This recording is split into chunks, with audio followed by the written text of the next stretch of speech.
Hi guys, so my second movie fight review is actually a general topic. I started looking at individual movies to use as an example for this, but they're just so numerous that I'm going to make this point as a general point. And the point is, if you are in a battle and you've trained your soldiers to stand in a certain formation, then when you decide to engage the enemy, have them all charge at the enemy and break that formation. What is the point in having a formation, having a unit structure, standing in a rectangle or a square or a triangle, a wedge, whatever format you put your troops in, and arming them with pikes or sword and shield or spear and shield or whatever?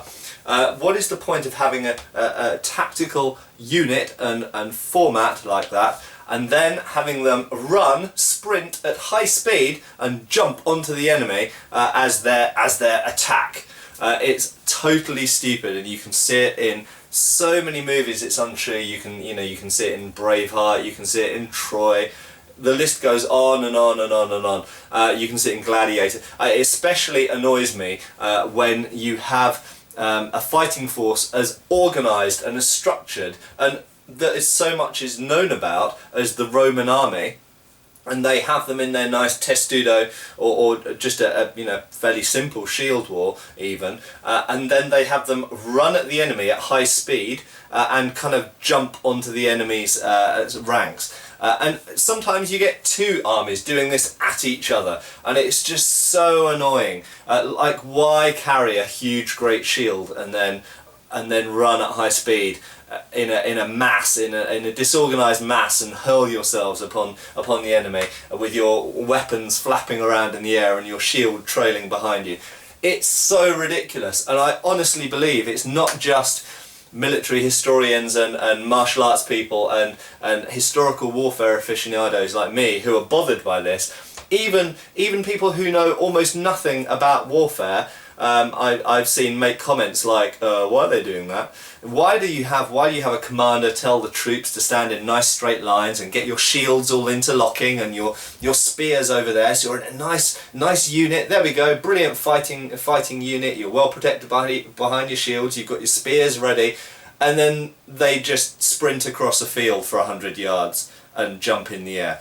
It's so annoying, so stupid. So instead, what I've noticed is that a series called Vikings is pretty good representation, in actual fact, of shield walls and how shield walls are used. So I'm going to post a link below here to a fight. I believe it's from season 2 of the show Vikings, which I have to say I haven't seen yet, but I'm looking forward to watching at some point.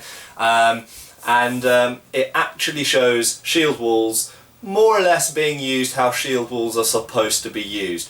They do run, which I don't love. There's no need to run if you're in a shield wall. Walking is fine. You don't need to sprint at high speed. But they do at least maintain some type of unit cohesion. And then when the fight happens, they actually still have two walls engaged with each other, which is exactly what the sources describe shield walls doing.